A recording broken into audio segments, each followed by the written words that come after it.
So everybody has to remember that one failure does not define our whole life.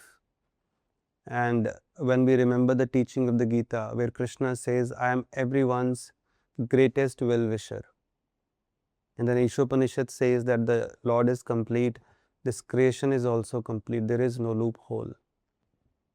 So when we remember these things, we realize that everything that happens in everyone's life is meant for his elevation, his advancement only, his growth only, provided we have the eyes to see and ears to hear what the Lord is trying to convey.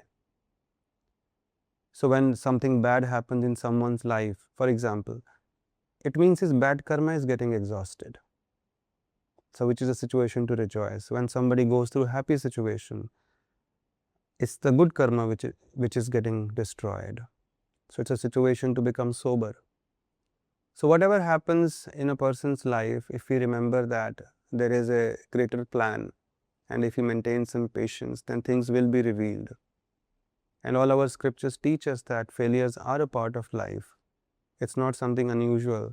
Whenever there is a failure, a disappointment, a setback, our scriptures teach us this is normal, this happens with everyone. But what you do in that situation, what is your response, will decide whether you suffer from it or you remain blissful. So our scriptures teach us to respond positively, respond in the best possible way. And the best response the scriptures have taught us is to take shelter of the Lord.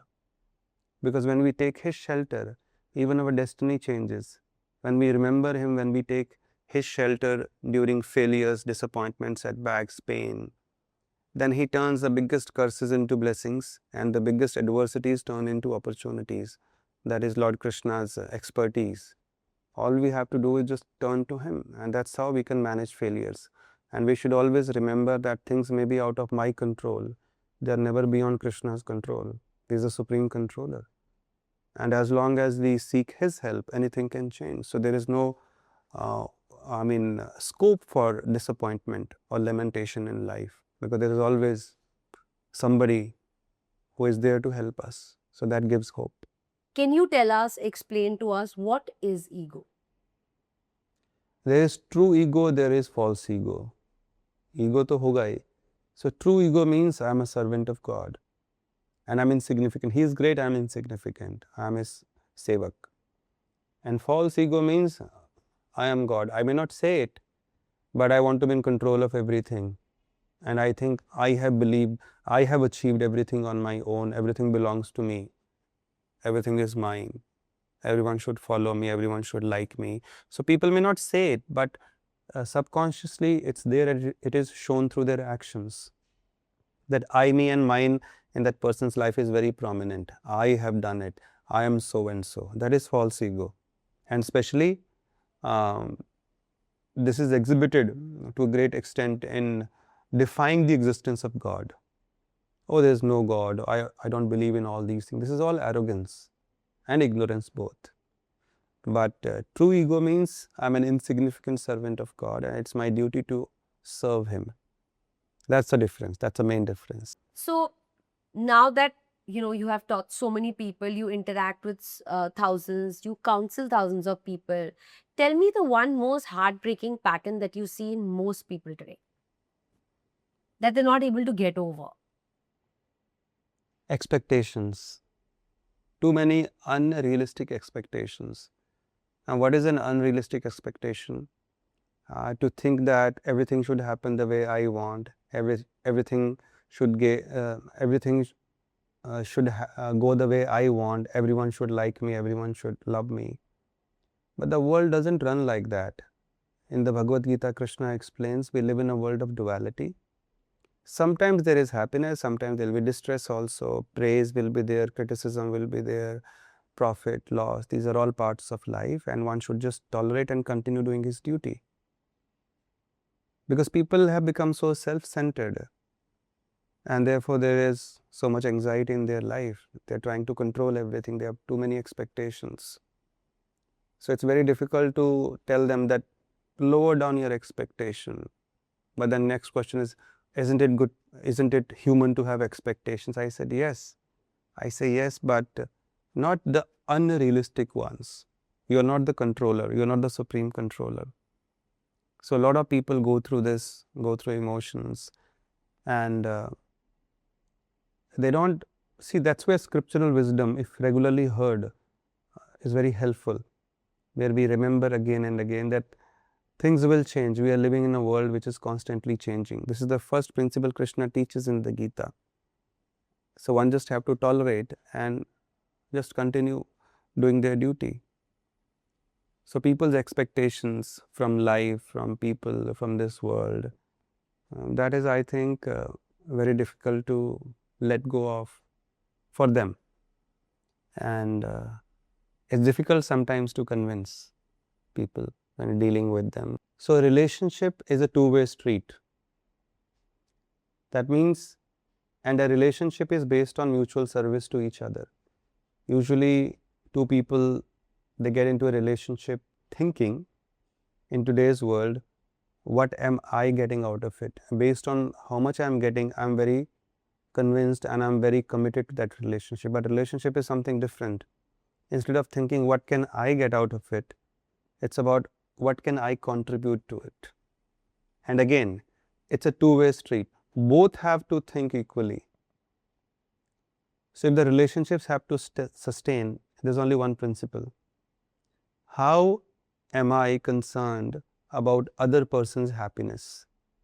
You think about my happiness, I think about your happiness. It's not about my happiness. As soon as it becomes I, me and mine, things will fall apart. Correct. So relationship means the traffic is moving from both the sides, both the directions, and both are equally committed and both are thinking about making the other person happy, not thinking about their happiness, because in giving that happiness to the other person, we will also experience equal or more happiness. Correct. Because we have been created in such a way, the souls are created in such a way that we can only be happy when we are serving, not by expecting service or receiving service. Now tell me, when do you find greater satisfaction? When you are offering a glass of water to someone, or when somebody offers you a glass of water? Many offering. Obviously. So this is how we have been created. Relationships go for a toss when both parties become selfish. My happiness, my comfort, my life, he doesn't care, she doesn't care. No. You think about each other's happiness, not your own. And if you have any expectations, communicate, express. Because as you said, it's not about he or she doesn't understand each other. It's about two individual souls we are dealing with. Everybody's love language is different. Correct. How you express love towards your life partner is your perspective, and how the other person expresses is his perspective. It's not that he or she doesn't care. It's just that both are two different souls and both have a nature, a personality. And not only that, I don't think one is that they may express differently, one is they may receive also differently. Exactly. How one person's giving, the receiving language is also different. Yeah. So that's where the next important point comes. So I cannot say, oh, I'm like this, you don't understand. You cannot say, I'm like this. Relationship agar hona chahiye. Relationship means I keep this aside and I'm more concerned about what will make you happy, what is your need, and you think about my need. That is what a relationship is all about. It's like, मैं तो ऐसा ही हूँ, I'm like this, and you say, you're like that, I'm like that. No, we keep that aside. Okay, now I'm into a relationship, so I have to start thinking, what does the other person need, what makes him or her happy, and I prioritize that instead of what makes me happy. So that's how relationships sustain. And of course, the biggest sacrifice, every relationship involves a sacrifice, and the biggest sacrifice is the sacrifice of false ego. That False means ego. Yeah, false ego. That means if there is an argument, if there is a difference of opinion, there could be a difference of opinion, but there should not be any disrespect. We think because I differ from somebody, I can shout, I can disrespect, I can do things my way. But there could be a difference of opinion, but there should not be disrespect. And sacrifice of false ego means if there is an argument, sometimes I am willing to take a humble position even if I am not wrong. Why is that? Because I value the relationship more than being right. For me, relationship is the priority. Therefore, I will take a humble position. Doesn't matter. What do you lose? The only thing that you lose by saying sorry is unnecessary argument, anxiety, frustration in relationship, and you save a relationship. Yeah. So when two people are arguing, it's just that one person becomes quiet and says sorry. Finished. The argument ends there. And thirdly, we have to have a strong spiritual foundation. A family that prays together stays together.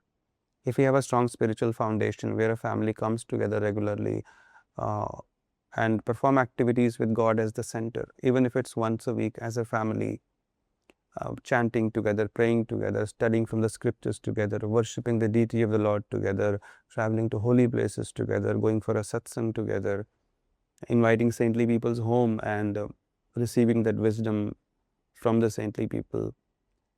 So that will help us follow these other principles also. We'll be able to control our false ego, and we'll be able to lead a selfless life where we are thinking about each other's happiness. Correct. Not about our own. There is an example given. Once a person was taken to heaven and hell. So first he was taken to hell, and there he saw so many people were sitting and they were emaciated, they were looking skinny, although there was chappan bhog, I mean countless food items lying in front of them. So their hands and knives, I mean the knives and forks were tied to their hands and they were quite long. So they're trying to eat, but because the knives and forks are very long, they're not able to pick up from the plate and put it in their mouth. This is hell, and everybody is looking so depressed. Then he is taken to the heavens. Same position, same condition, same situation. The hands have long knives and forks and food is in front of them, and they are very happy because they figured out a way. Instead of trying to put the food in their mouth, they are feeding each other.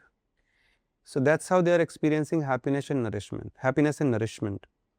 So this is the same principle in life also. The moment we start thinking about I, me and mine, everything has to collapse, whether it's a nation, a community, a family. And the scientific research has also shown that who are the people who go into depression the most? Who are only thinking about themselves. We can't even keep ourselves happy if we keep thinking about our own happiness. It's true.